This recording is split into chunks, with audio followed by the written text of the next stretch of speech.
Good morning. It is May 18th, and I happen to be in Miami for a bunch of different graduations.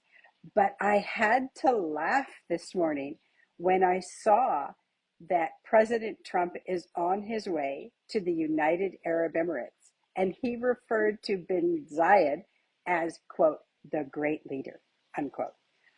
And I thought, wait a minute, is he in North Korea? I mean, the last time anybody said the great leader, we were referring to North Korea. So actually, it's kind of accurate. Maybe bin Zayed is just like Kim Jong un. I'm not sure. But the visit for President Trump to the Middle East has been very interesting. If you notice where Mohammed bin Salman is standing, it's always next to Trump when it's more than just one Middle Eastern leader.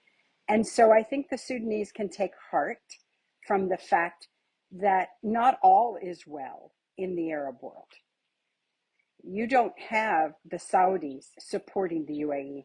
In fact, the Saudis are the ones who have not closed their embassy in Sudan.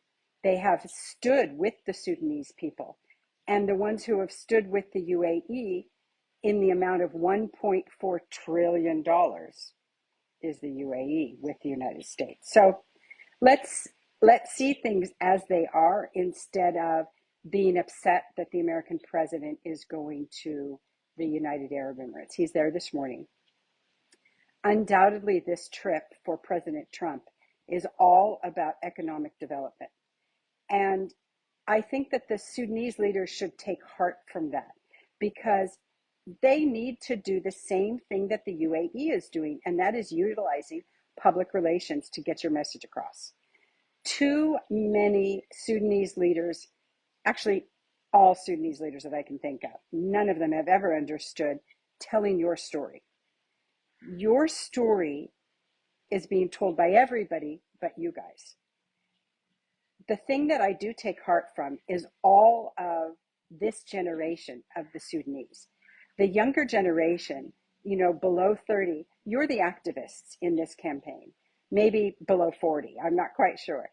But I take great heart in this, and I see wonderful things for you because the younger generation is paying the price willingly. They are not being forced into defending Sudan. However, the thing that I can say and that makes me happy is there are so many of you that are out there telling your story, whether it's on TikTok, on Instagram, on Facebook, whatever it is. And so I say hats off to you. Now you need to join the political ranks as your next government comes into place. You cannot allow and leave this to people who are my generation who don't understand.